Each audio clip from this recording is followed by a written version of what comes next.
Welcome back to the podcast. Today I have Sam Coleman, luxury Las Vegas real estate agent, building a monster team and now starting to do a ton of content. Sam, thanks for joining me. Man, thanks a lot. Absolutely. Thanks for having me, man. I appreciate it.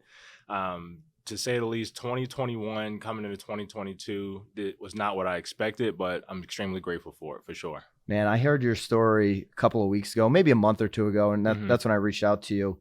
And it was so inspiring. There are so many new agents that need to hear your story. So if you, maybe not even a new agent, maybe somebody that's just like trying to build right now in this industry.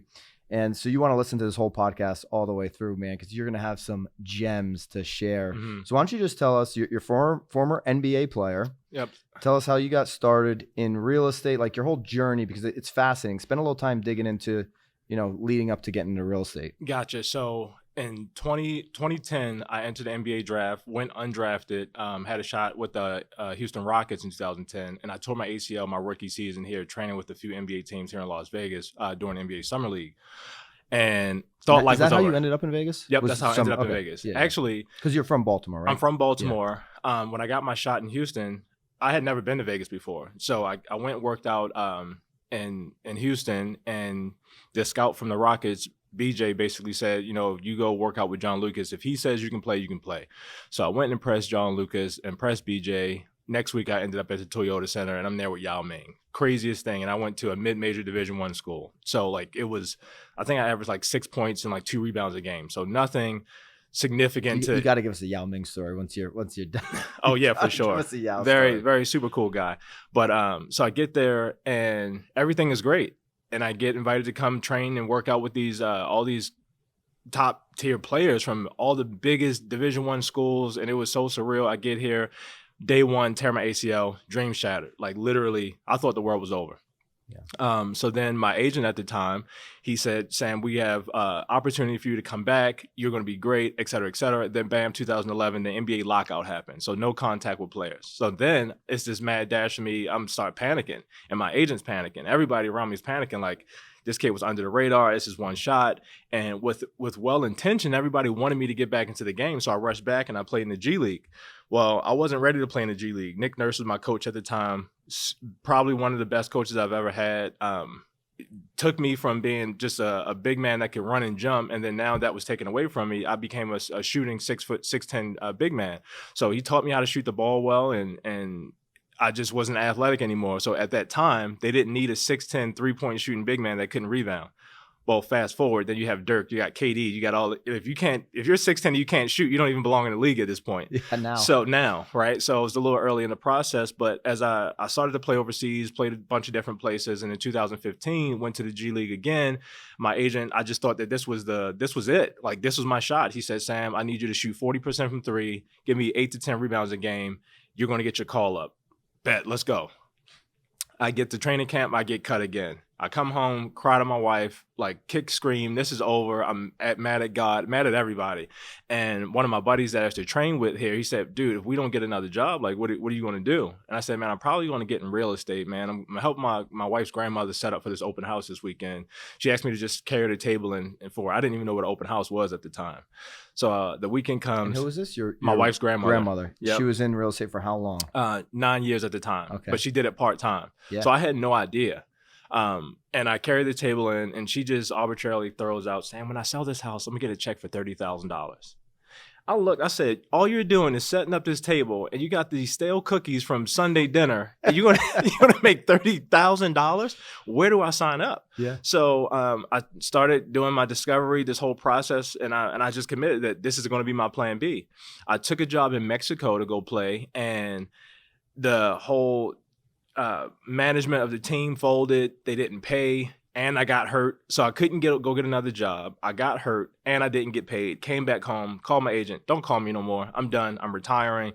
I got cut from the G League, humiliated. Can't even play. Can't even go take a job overseas. And the GM from the Suns basically said, Sam, it's not just your ability. It's just not the time. Stay ready though. Well, I had been here and stay ready my whole entire career, so I was over it. So real estate was going to be the thing that I did. So I went and took the real estate exam. I failed it. long story short, I failed it 5 times. Okay. We got me beat. I failed at 3. Yeah. So it's okay to fail. Yeah. Doesn't mean you're not going to be successful. Listen, I've never seen a commission check with the amount of test takes on it, right? So, so I failed it 4 times, and the 4th time that I failed it, I actually had to borrow the $100 to take the exam from my wife. So it was like the lowest point of my life. I hadn't worked. I hadn't got a paycheck in like 12 months. And I started driving for Uber because I had to make some money. My wife was like, Sam, you got to do something. So I started applying for jobs at this point. I couldn't pass the real estate exam. I'm driving for Uber, and I'm like, this sucks. I'm driving around drunk people throwing up in my car. It just like, was it here in Vegas? Yes, here in Vegas. Wow, that's the worst. It was the worst. Like literally, and it wasn't, Uber at that time had just come out. They were still fighting the cab companies. It was a free-for-all. So it wasn't like you turn on your app and then you're just getting a bunch of rides and dough was rolling in. Yeah. No. It was like you turn on your app and I'm like driving around trying to wait for somebody to click. So I might get one ride an hour at that point. So it took me all day. The following day, I drove all day long. Yeah. I got up at 4:30 in the morning. I started at the airport because I figured that would be the best place to start getting rides. And I drove all day to get the $100. And after I got the $100, I went and took the test. I scheduled the very last test at the end of the day. And I went and passed it. By the time my wife got home from work, I had both of the state and the national on the counter, passed it by 1 question. That's all I needed. And we were excited. We celebrated. And then it was like, you got to pay for your MLS dues now. More Ubering. More Ubering. I'm like, dude, $2,000. How am I going to come up with this? So she charged on her credit card. My wife charged my dues on her credit card, and now I'm in the game. So my wife. Yep, great wife. There's literally no me without her. She's the backbone. I love that. So now I'm off to the races. My first deal came from an Uber ride. So I was card slinging while I was driving for Uber, and lady called me, said, "Yeah, we met you in an Uber ride." Really? Our landlord is thinking about selling his home. He lives in California. You never know, because I would never think that even work with Uber, because people are, he's an Uber. Am I going to reach out? Exactly. Right? Well, I had this facade going on. At this time, I'm 6'10", 235 pounds, 8% body fat. So it was very easy for me to be like, I just do this in my free time. I'm really, I'm retiring from pro basketball. Well, that story makes it memorable. Like, how many people are going to have an Uber ride where it's like, hey, I'm a former NBA player. Yep. And I'm just doing this in waiting to, do the real estate. That makes it very memorable. Yeah. It sticks out. Mm-hmm. But that was in my mind. That was me coping with the humility of being at that point in my life. So you weren't looking to do that. No. So I ended up getting a job at Solarcity. So I'm selling solar. I'm in orientation, and I get a call from the GM. That's not easy stuff either. No. Solarcity. Yeah. So I'm sitting in orientation. The call comes. Sam, it's Bubba from the Suns. Are you in shape? Yeah, I'm in shape. I hadn't touched the ball in 3 months. I literally quit. No basketball. I didn't even watch basketball.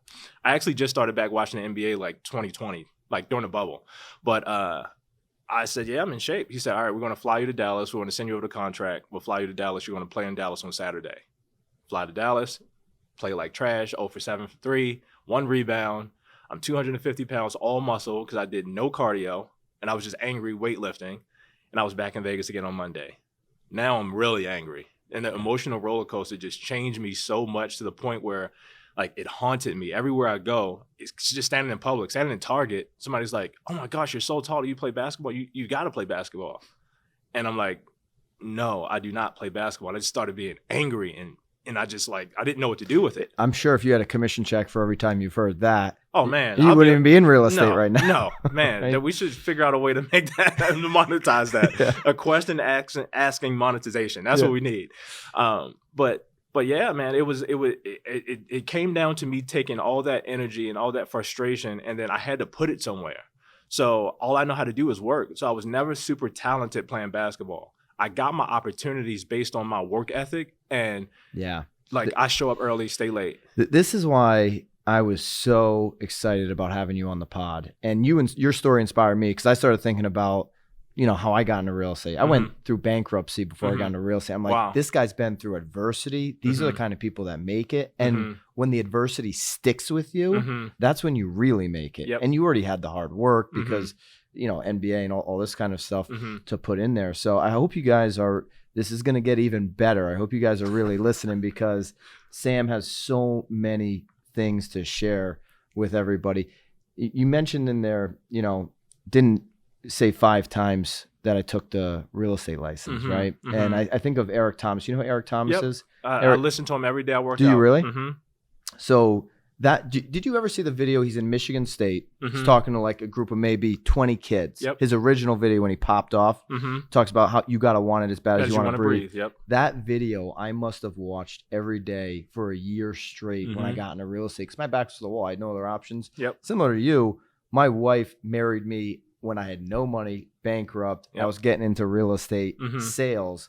And I went bankrupt through real estate. And I listen to that video every single day. One of the things he says is it took him 8 or 9 years to get his college degree. It was very important for him to get that degree. Yep. But that degree on the wall doesn't say 8 or 9 years. They don't have any expiration dates on it. That's right. Yeah, I love that, man. And I like to look at myself. Like, I feel like I'm a combination of like Tony Robbins, Eric Thomas, and like David Goggins. Like, I'm this combination of Goggins. like, yeah, that's like, a name. Just because I'm when I confront something, yeah, the harsh reality is nobody's coming to save me. And if I commit to doing something, it's either going to get done because I committed to it, or it's not going to happen because I did not keep my commitment to my commitment. And then the hoorah of Tony Robbins and getting going and changing your state, and then the dog mentality of like, through hell or high water, I'm going to make this happen because my kids, I can't come home to my kids and say, oh, I didn't get the listing agreement. Or we have to go to a bad school because we can't pay for you to go to private school. I can't come home with bad news or excuses. Excuses. I have to come out here. I got to go to work because there's so many people that are affected and impacted by the decisions that I make. Whether I succeed or I fail, there are people that will be impacted based on either result. So I could positively impact them by going to do the work and be the catalyst. I want to sacrifice my entire life to change the trajectory in the generations to come, or I can fail and let it continue to be the cycle, right? So that's the decision I made. You have a story about one of the first agents that gave you their open house to hold. Yes. Yeah. Talk about what kind of a commitment it takes in the beginning when you don't have any opportunities in real estate. Right. So it's the most hilarious thing I ever, like, when an agent comes to me or I get a DM or a phone call and the agent goes, well, I'm brand new, I don't have any money. Well, you got a smartphone. Yes. Are you in an office where other agents have listings? Yes. Do you have a business card? Yes. So I made sure I had my business card because that was the most important thing. I had to have a business card. Well, do you have an area that you specialize in? No. So now I can take all that information just from that and say, you don't need a dime. You have everything that you need. One of my coaches, Danny Morrell, the one thing I took from that coaching was everything you need is already inside of you.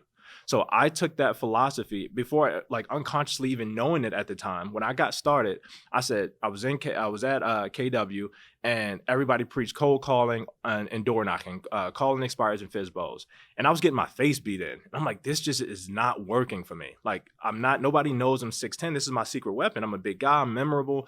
I need to figure out a way to get in front of people. So an agent in my office said, you should try doing open houses. Mm-hmm. Nobody in the office at that time would let me do an open house in their house because I was new, and they knew I was new. Right. So somebody said, you should start calling agents and see if, I'm pretty sure the productive agents, they can't do all their houses. So I put in the parameters in the MLS, 700,000 to 1.5 million in Summerlin, in between the zip code that I wanted to, 89135 and 89138. And I just started calling.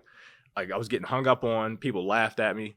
And there's one agent, she answered the phone. It was her personal home. And she said, I asked her, hey, do you have anybody doing open houses for you? She said, no, the home is vacant. I said, would you mind if I did open houses on you? This is actually my specialty. I will do it every single day. I love that. It's my specialty. Never did an open house before. I'm committed. Never even did an open house yet. Yeah. I said, this is my specialty. This is what I do. And she said, all right, go right ahead. So I sat it Tuesday, Wednesday, Thursday, Friday, Saturday. See, that right there is so inspiring, man. Yep. That you didn't say, okay, she's going to give me an opportunity to do this open house. I'm going to do it Sunday when it fits on my time from 11 to 1. No, nope. I'm going to hold this thing every single day. Yep. And increase my chances for more opportunities. I put up a post on Instagram the other day about holding an open house. If you get an open house in this market, hold it as often as you possibly can, right? As often as you can. People are like, open houses are dead. It's a waste of time. You're getting an offer in 2 days. Think about all the lost opportunities you have by not meeting people. You went and just did the work. Even if you got nothing out of it, you were willing to sit there for a whole week straight. From 9 a.m. until 5 p.m. You did it all day. All day. I had no other choice. Like, I had nowhere to go. I had no money and no like, this was it. When When you have an open house when nobody shows up, are you still productive? I'm still productive. My process to door knocking, I door knocked every single person in the community and invited them to the open house. And then Smart. everybody saw my signs. There was not a weekend from 2016 to 2019. There was not one weekend, not one. No vacation. There was not one weekend. My signs were in the same exact turnabout every single week from 2016, from the time I got my license all the way into 2019. Not one.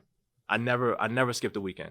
Not one. So you're building this team now. You've got 15 plus agents. Yep. By the end of quarter one, you're going to have over 25 agents, Yep. somewhere in there. Mm-hmm. And are you teaching them, inspiring them to do some of this traditional stuff like what you did, the open Mm-hmm. houses? Or are you just saying, hey, just focus on content? What are you telling your agents to do right now? So right now, everything that has made me successful, I give them. I don't believe that there's a one size fits all. Mhm. Not everybody. I have agents that come from different walks of life. Some of my agents, they have both of their parents at the home. They have support. Some have children. Some are single with no kids. You know, my youngest agent is 20, and then we have seasoned agents, right? So it doesn't.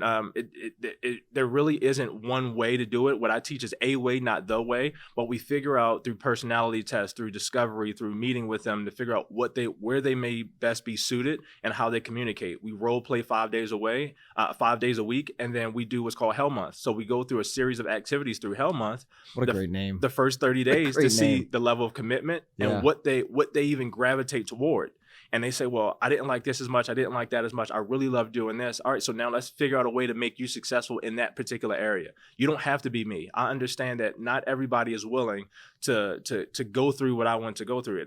I don't care what it takes. And I went through a lot of the challenges that I went through because I just wouldn't quit. And I know if I could just get on the other side of this, I know based on what I see, the possibilities are endless. And I just believed it even when I didn't have it. And when I see an agent come to my team or they interview with us, and whether they make the cut or not, and they don't have the perseverance or they don't have the willingness to do the work, the skill is the easy part. That can be taught. But the willingness to say that this is what I want, and no matter what it takes, I'm going to make it happen. Those are the people that we want. We want those people. Like, there are millions of Sam Colemans out there, Yeah. and it's my mission to find them and make a large impact on the world. When we're hiring agents, we're talking about, for us, three things. You got to be hungry, Yep. you got to be committed, and Yep. you got to be accountable, Mhm. right? And that's what you're talking about. Like, you got to be committed. Yep. You want people that are going to put in the work. Mm-hmm. It's funny right now because, like, Gary Vee, when he first popped off, he was talking about hard work and grind and hustle and all this stuff. And now everyone's like, oh, grind and hustle, it's so cliche, or why would anybody want to talk about that? You're so refreshing to me Mm-hmm. because you're willing to talk about the work. Yes. And at the end of the day, if anybody's going to accomplish anything great, it's going to be with other people, and it's going to be by putting in the hard work. Mm-hmm. You get it, I think, more probably because of your background Mm-hmm. playing sports. Yep. I was never an athlete. Like, I'm not even going to I played high school sport, but I did. But that was the one thing that kept me going during those years Mm-hmm. to not fall down a really bad path, right? Yep. Who made a huge impact on you where it's like, I'm going to work hard. I'm really going to just outwork everybody. Who is that for you? So a couple people. One, my mom. So I grew up with just my mom and my sister. My mom worked 2 jobs for 27 years. My mom never would, work was not an option. I started work when I was 13. It was just the thing that you did. And there's no excuse. My mom never made an excuse. She just did it. And even when it sucked, she still did it. And then from there, it was, when I started watching basketball, it was Kevin Garnett. Like, the passion KG. from KG Oh my on the God. court, to dive on the floor up 20, that's what I like. Screaming like a maniac. Screaming. I had that's season me. tickets the year the Celtics won the championship. Yep. I think that was 07, Mm-hmm. if I'm right. Mm-hmm. And it just happened that year before to get a hold of these tickets. It was me and a couple other people split them. So in the playoffs, I had every round. Dope. Well, I gave up my NBA championship ticket. I was here in Vegas watching the game from the Mirage Uh-huh. that I could have been at. Celtics won. Obviously, Kobe. I mean, the whole, I've seen Kobe play, but to see it in an NBA championship, Yeah. just one of my biggest sports ticket regrets ever. Yeah. That I gave that up. But yeah, KG was the man. He was the man. And I looked at them. I looked at KG and I said, I can do that. Like, I couldn't shoot. I was slow. I was always I developed late, so I was always too big for my body. He hustled. But he hustled. And that just always resonated with me. And when people ask, well, who's your favorite basketball player? And I would say KG. And they were like, it's not MJ, it's not Kobe. I said, no, because that's what I resonate with. I didn't dunk the ball until I was 19. Yeah. So like for me, I didn't have the skills and everything. I wasn't putting the ball between my legs and behind the back and making all these cool moves. It was like, I showed up early. I still get up at 4:30 in the morning and go train. I still train like an athlete. And it comes down to what am I willing to do to get what I want? And that's what I'll never waver from that, because that's what I know will always work. I've tried everything. I've done the online leads. I've done I've had the coaches. Anything you think, I've door knocked, I've FISBO'd, I've done it all. Tried everything to be successful. Yeah, I became a practitioner, right? And I have this saying with my team, I don't practice what I preach what I practice. So I never give a system or a process to my team that I haven't gone through and I haven't had proven results consistently, right? So I'm not going to tell my team when we go role play, I'm not just going to say something clever and say, yeah, go try it out and see if it works. No, you stick to the script and you internalize it. And then after you've mastered it and internalized it, then you find your voice in it and make it sound like a conversation for yourself. But do everything the right way, then come back to me and tell me when it doesn't work, and then we can go from there. In 5 years, I haven't had one person that I've coached or advised come back to me and tell me that they did everything the right way and it didn't work. Yeah. Not one. You probably maybe seen people that come back to you and you just know you didn't put in the work. Yeah. Something as simple as like, so when I first started, I put out 35 signs for my open houses. 35 signs, by balloons, yourself. By myself. Everyone getting out of the car. Yep. In and out of the car. Getting yelled at, horns blown at in traffic, almost getting the whole bit. So I say modestly with the new age agents, 15 minimum, 20. But every sign, we should not, if we have one open house on a specific day, and we're not doing multiple and it's just one on a day, every sign that we have should be out. Yeah. Get somebody to help you. Yeah. Tip your help. And I teach, that's one of the things that I teach. You pay for what you need. Yeah. Right? So if you want something, you don't want to do it, hey, go pay somebody. We got UNLV here. We got all types of people that's wanting to make money. Go pay $50 and put all the signs out. Saturday and Sunday are the Super Bowls of your week, every single week when you're in real estate. And Vegas is Monday. Monday? Why? Go through Summerlin on a Monday and see how many signs you'll see out. Now you increase your opportunity because there's no competition. Every month, I've had some of the best Mondays. Quick story. There was a house, I remember I would do standing inventory houses for the builder for Toll Brothers. I would go around to all the builders and see who I could do open houses for. Yeah. That's really smart. Yep. And they were out. All the quick moving homes were sold. They didn't have anything. Everything was in production. I went through calling agents. I had no listings. Everything was like, I was just out. What year was this? This was 2017. Okay. 2017. So I'm trying to find an open house. So at the time, I was with this brokerage, Love Local Real Estate, and they had this one house. It was like the red-headed stepchild of their listings. So it's in the middle of nowhere, dirt road in the Northwest, not a popular area, horse farm right across the street. It smelled, but it was a huge custom property, $699,000, I believe it was. So I sat it. Then I put up my 35 signs in the dirt road, in a suit, everything, and it starts raining. Now I'm sitting in the middle of nowhere on a rainy day, put out all these signs on a Monday, and I'm like, dude, this is insane. Big pickup truck drives through. Guy comes in, great guy, still friends to this day. Drives in, loves the house. I've been eyeing this property, waiting to see if it was going to go on a contract. I've just been working out a couple of things with my finances, but I just wanted to see it in person. Walks through, loves it, ends up spending 4 hours with me at the open house. So now I'm like, dude, it's getting late. It's smoggy outside. I'm about to wrap it up. Get his contact info. Needless to say, he buys the house. One open house on a Monday, and one person came. I've done open houses in a great area on a sunny day, and nobody's come. But the open houses that I've done on Mondays have been fruitful because I was the only one in the area. And then when I would come back to the area, people would say, man, I've been seeing your signs. Like, you really work hard. Then now the neighbors start to come. And at that time, I didn't know how important it was for me to have relationships with the neighbors because they would be future listings. So important. Nobody never taught me. They run the neighborhood. Yes, and they know everything. Yeah. So I've been in Facebook groups. Now we have this running joke. Like, you have not worked hard enough or door knocked enough until you end up in a Facebook group. Yeah. Like the community Facebook group will be your indicator when you start getting the screenshots from the ring saying like, hey, who's this guy walking, who's this girl walking through the neighborhood knocking on doors? Until you get that, you haven't done enough. And we got a couple agents now on the team that like they drop it in the group chat, hey, this just came through, and now all the communities, they know me, so they'll text me, hey Sam, we got this card, this agent, one of your agents are in our community. Who do they think they are? They don't know we know you. Like it's literally hilarious. People are looking for immediate gratification. Yes. You can do door knocking or open houses for a week straight, 2 weeks straight, 3 weeks straight, and maybe not see any results. Yep. But all the conversations that you had, correct, with all those people that you met in those 3 weeks are going to pay off down the road. And it comes in bunches. In this business, I always find it comes in bunches. Yep.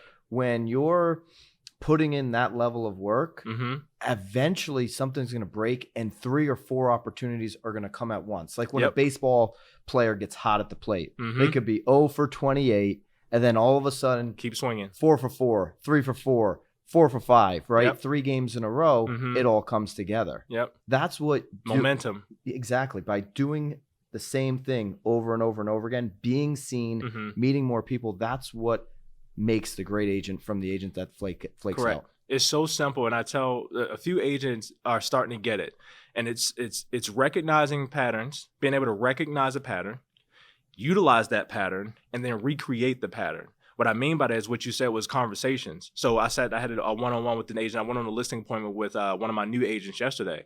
Home 1.5 million, brand new agent, set the appointment, went through the entire process that we taught, and she said 1.5 in this market. There's no inventory right now, right? No, less than 2,300 homes on market, and she set a listing appointment off market in her farm, brand new. She's had her license just a few months, and set a $1.5 million listing appointment. Good for her.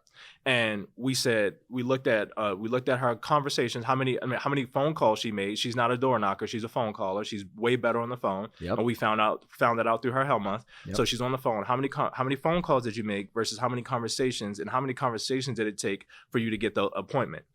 And now we have data, and we have metrics, and we can go based off those metrics. So we have a pattern. Now we recognize that this is your pattern, and let's start there. So now your next target, have that same amount of phone calls. Let's get that same amount of conversations, and let's see if we can get an appointment. Now, will it be 100% spot on? No, but we can go based off that. And like you said, it comes in bunches. Now let's use that pattern. Now I have something to look forward to. Yeah. So now I'm consistently, there's no assuming what I need to do every single day. Yeah. I just do that because I know my pattern. I'm going to use this pattern. And now as I practice and I get better, I'm going to recreate that pattern. Love that you're playing to people's strengths with you. I want to get a look at your Hell Month, man. That's awesome. I love the name. You're playing to people's strengths. So, and I don't know how you feel. I don't love female agents. I love women, female agents. I'm saying I don't love them going to an open house or a door knocking on their own. On their own, no. Right? You're not going to get messed with when you knock on somebody's door. No. More likely than not. For sure. I like them grouping up together or going with somebody else if they're going to be door knocking. But her finding that she's great on the phone, right, and using that voice, it's really powerful. Yeah, so we do challenges, team challenges. So we'll pair up and do so that way they aren't going by themselves. Yeah. Right? Yeah. Yeah. No, that's smart. And I actually got Hell Month. My Hell Month was actually created from Spring Benson's Hell Week out of Utah.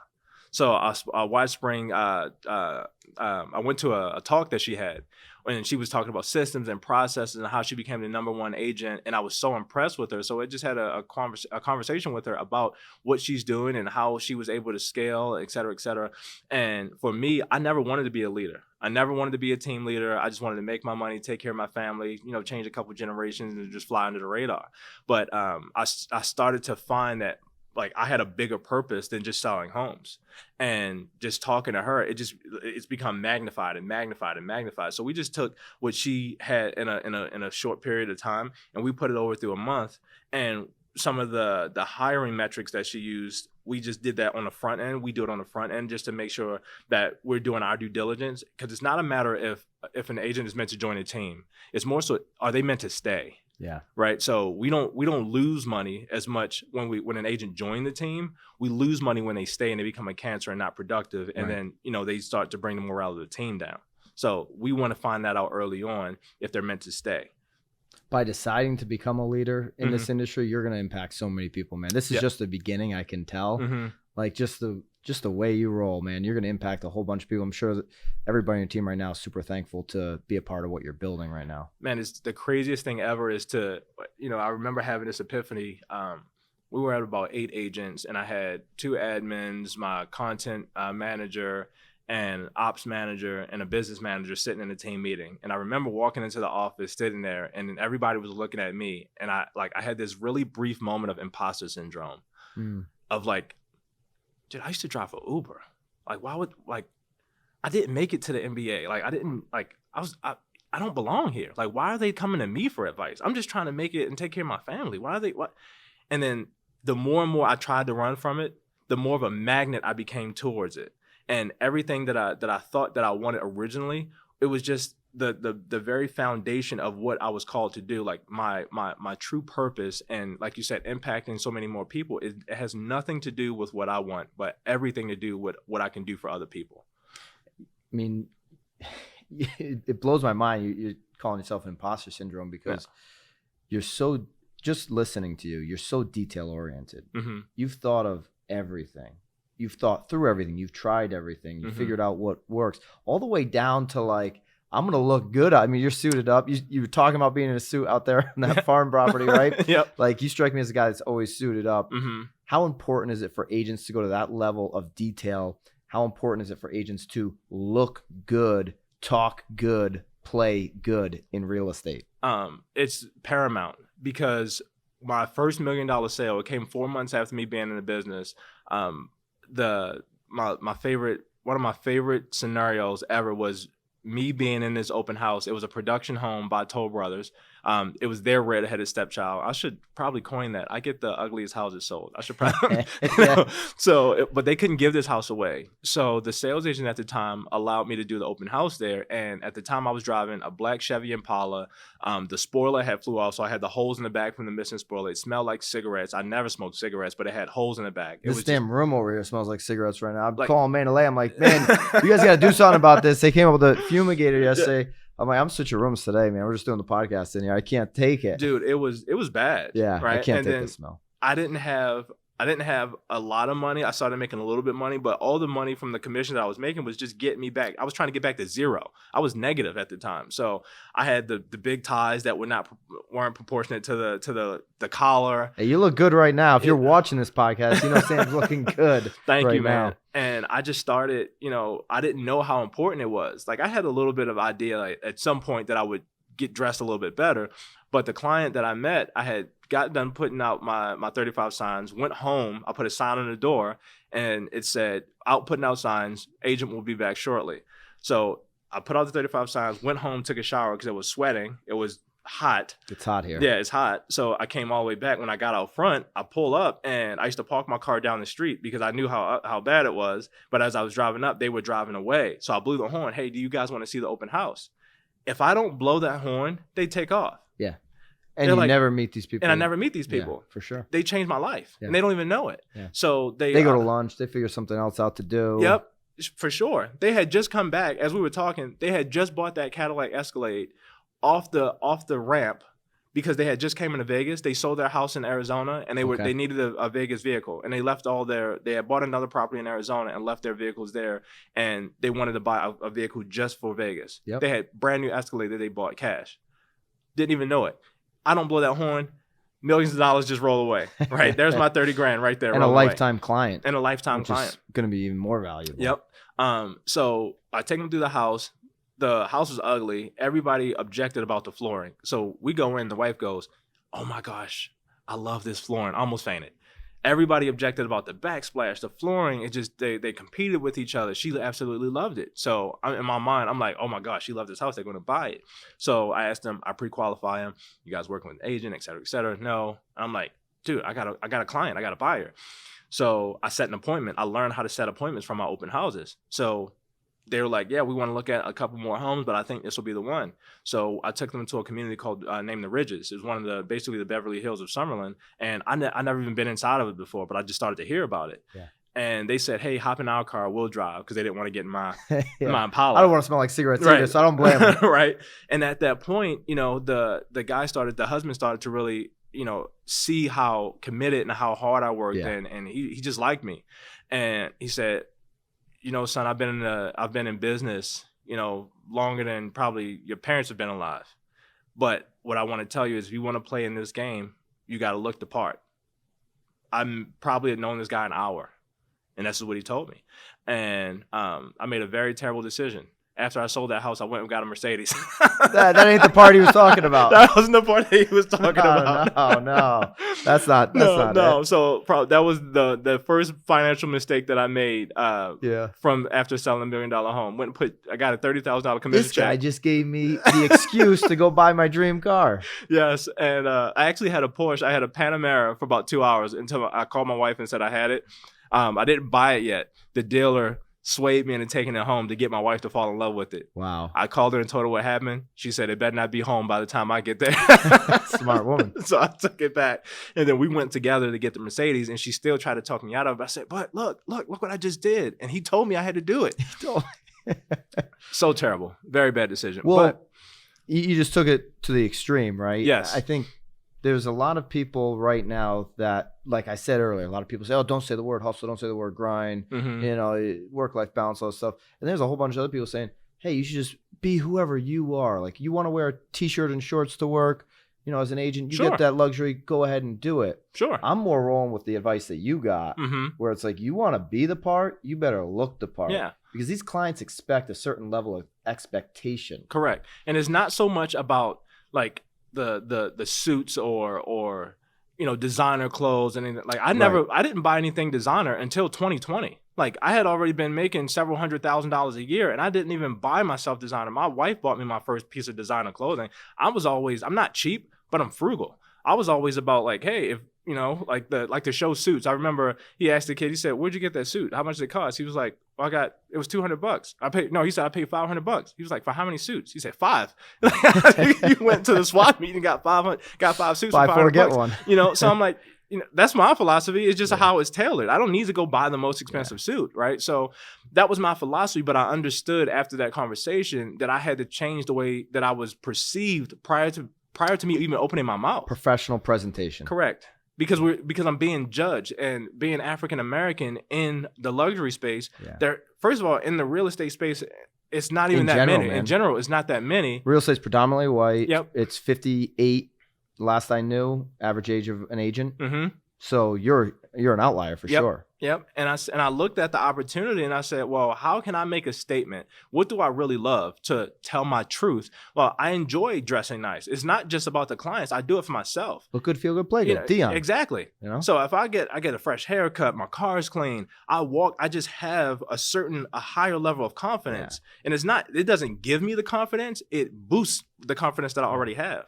Right. And it plays such an important part, because when I go to speak to a client, or I'm going into a professional place, I frequently visit the same restaurants over and over, because I want to build that presence. I do the same thing, man. In that community. That's a free nugget. If you're in a farm and you have your location that you want to specialize in, go to the same exact coffee shops, tip the same exact people, go see the same exact servers, and do the same exact thing multiple times a week, and you become the local person that everybody loves. I just did a training with my team. I said, if you're gonna go have lunch anywhere this month, we were in the first month of the year, first quarter, go have lunch there for the next 30 days straight. Yep. Or if you're gonna do 20 days a month, whatever it is, every day eat lunch there. Yep. Until everybody in that restaurant knows who you are, from the chef to the manager, to the person greeting you at the door.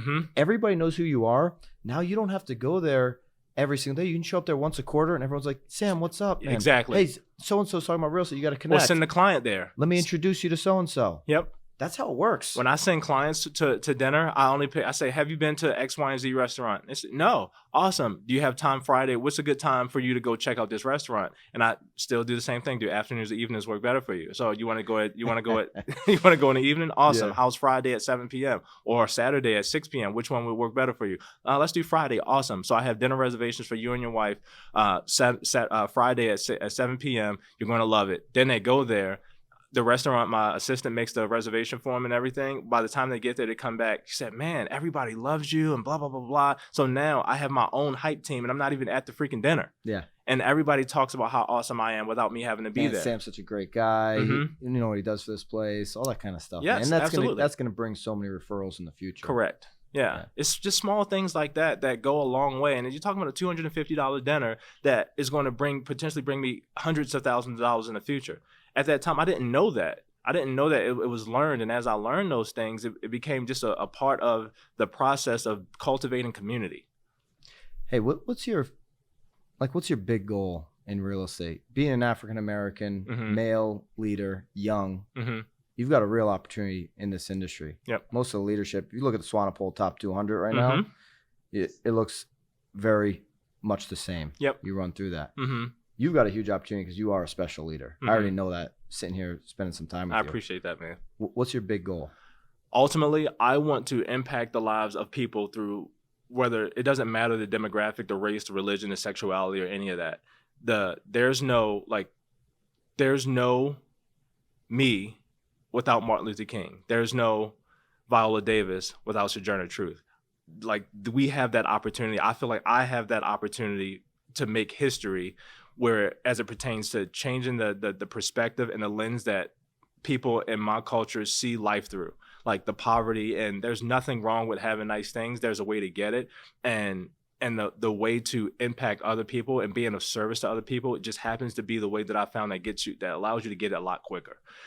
I want to be the catalyst for that message. It's not about grinding. It's not about just hustle. Those things play a part in it, but everybody has a different path. And I want to be the person, the catalyst, not just the Eric Thomas, but like the impact that these types of people make. I want to make that type of impact. I want to live a life that outlives me. I want to have these types of talks that when I'm gone, that that I can pass down to my children, the lessons that I've learned to shorten that learning curve for the kid that's 18. It's like, man, I don't know what I want to do with my life. I don't want to go to college because I don't want debt, but I also don't want to work for somebody because I have this opportunity and I have this thing inside of me. I just don't know what this thing is. And it took me to go through all the things that I've gone through to find that it's not just about the sales. It's not about driving a nice car or wearing nice suits. It's like, wait, I want to make an impact. This thing that's been pent up inside of me has been wanting to come out. I just thought it was the NBA. It wasn't the NBA. I thought it was real estate. It's not real estate. It's actually empowering and inspiring other people to get to a different level that they didn't even know they had inside of them. Like, that's really, really what I want to do. Sam, keep getting this story out, because not every kid that looks up to you is going to be able to go to the NBA. Right. Really, none of them are. Right. But every kid can Uber and go take the real estate license 5, 10, 20 times Don't matter. with their Ubering money and get into this business, which still has if you're in sales, it has no glass ceiling. None. Take it as far as you want. So you can help a lot of people realize that, to your point, college debt is not the only answer. No. You can go and do something. And I'm not like against Ubering. college. Neither am I. Right. I'm not against it if mommy and daddy are paying or you're on a scholarship. I'm against it when you take out college debt and you don't know that I'm going to be a doctor, a lawyer, a nurse, something like that. Something a specialist. When you're going general studies and you're racking up debt as an 18-year-old, you don't know what debt does to your future. Right. Because I went bankrupt. I know what debt does. And 18-year-olds do not when they're signing that piece of paper. Correct. And so your story is so practical where you can go make a living Ubering. Not a great living. You don't want to go back to Ubering. No. But you can take that money and flip it into something like this. Have people around you that are going to support you. Get around the right people, like you did with your wife. She supports you. She helped you do it. Right? You need a little help along the way. Man, so many people need to hear that. I'm just so thankful you're out now telling that story. Yeah, I appreciate it, man. It's that saying, if you want to go fast, go by yourself. If you want to go far, go with others. Like, I find that when I ask better questions, I ask, what would it take for more people to know what's possible? That's just a simple question. What would it take? And then my reticular activating system starts searching for it. And then then it's like, I'm just going to say yes. I'm going to lean in and I'm going to say yes as much as possible. And then from me saying yes as much as possible, I'll learn what to say no to. I know which way to go. And like, literally, I don't have the entire roadmap or what the future looks like, but I have this lamp at my feet step by step, and I'm just going to lean into it, that lamp is going to be my guide. And I would encourage everybody to find your lamp and don't worry about the road at the end of the tunnel, the light at the end of the tunnel. Just know that it's there. Believe that it's there, even when you can't see it. Believe that there's a light there, but just utilize the lamp at your feet and just take step by step. That's a great spot to wrap it up, man. Yeah. You're incredible. Thank you, man. Really appreciate you coming on. Make sure you're following Sam. And what's the Instagram handle, Sam? Sam Coleman. The Sam Coleman. Mm-hmm. Make sure you're following Sam on Instagram. You'll find him everywhere else. And pretty soon, he's going to be blowing up all over the place. I promise you guys that. So really appreciate you coming on. Absolutely, man. Thanks for having me. Thank you.